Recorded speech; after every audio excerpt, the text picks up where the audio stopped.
ಇನ್ನು ಈಗ ತಾನೇ ಸ್ವಲ್ಪ ಮಳೆ ಆಗ್ತಾ ಇದೆ. ಸದ್ಯ ರೈತರು ಸ್ವಲ್ಪ ಸಮಾಧಾನ ಆಗ್ತಾ ಇದ್ದಾರೆ. ಇದರ ನಡುವೆನೇ ಕಾವೇರಿ ಕೊಳ್ಳದ ಭಾಗದ ರೈತರಿಗೆ ಜೊತೆಗೆ ಕುಡಿಯೋ ನೀರಿನ ಡಿಪೆಂಡೆನ್ಸಿ ಇರುವಂತಹ ಮಂದಿಗೆ ಒಂದು ಬೇಸರದ ಸಂಗತಿ ಅಂತ ಅಂದ್ರೆ ಮತ್ತೆ 2.5 TMC ಅಷ್ಟು ನೀರು ಬಿಡುವಂತ ನಿಟ್ಟಿನಲ್ಲಿ ತಮಿಳುನಾಡಿಗೆ ಮೇ ತಿಂಗಳ ಲೆಕ್ಕ ಅಂತ ಸೂಚನೆಯನ್ನ ಕೊಡಲಾಗಿದೆ. ಕಾವೇರಿ ನದಿ ನೀರು ನಿರ್ವಹಣಾ ಪ್ರಾಧಿಕಾರ ಇಂಥದ್ದೊಂದು ಆದೇಶವನ್ನ ಕೊಟ್ಟಿದೆ.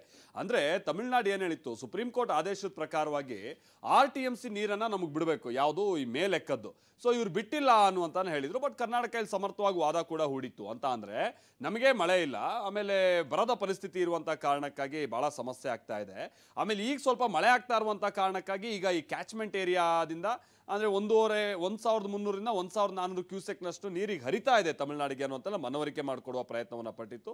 ಬಟ್ ನಿನ್ನೆ ಈ ಸಂದರ್ಭದಲ್ಲಿ ಏನು ನದಿ ನೀರು ಪ್ರಾಧಿಕಾರ ನಿಮ್ಮ ಲಭ್ಯತೆಯನ್ನು ನೋಡಿಕೊಂಡು ನೀರು ಬಿಡಿ ಅನ್ನುವಂಥದ್ದು ಒಂದು ಸೂಚನೆಯನ್ನು ಕೊಟ್ಟಿದೆ. 2.5 TMC ಅಷ್ಟು ನೀರು ಹರಿಸುವುದಕ್ಕೆ ಅವಕಾಶ ಇದೆ, ಅದನ್ನು ಮಾಡಿ ಅನ್ನುವಂಥ ಸೂಚನೆಯನ್ನು ಕೊಟ್ಟಿದೆ ಅನ್ನುವಂಥದ್ದು ಗೊತ್ತಾಗ್ತಾ ಇದೆ.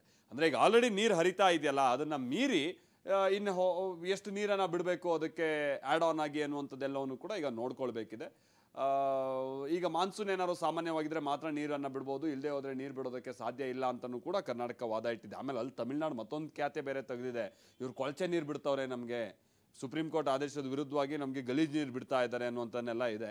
ಸೊ ಅದು ಎಲ್ಲವೂ ಕೂಡ ನಿನ್ನೆ ಪ್ರಸ್ತಾಪಕ್ಕೆ ಬಂದಿದೆ. ರಾಜ್ಯ ಸರ್ಕಾರ ಪರವಾಗಿ ಅಲ್ಲಿ ವಾದ ಹೂಡಿದಂಥ ಮಂದಿ ತಜ್ಞರು ಇವರೆಲ್ಲ ಇಲ್ಲ, ಅಂಥದ್ದೇನೂ ಆಗಿಲ್ಲ ಅನ್ನುವಂಥದ್ದನ್ನು ಕೂಡ ಡಿಫೆಂಡ್ ಮಾಡ್ಕೊಂಡಿದ್ದಾರೆ ಅನ್ನುವಂಥದ್ದು ಗೊತ್ತಾಗ್ತಾ ಇದೆ.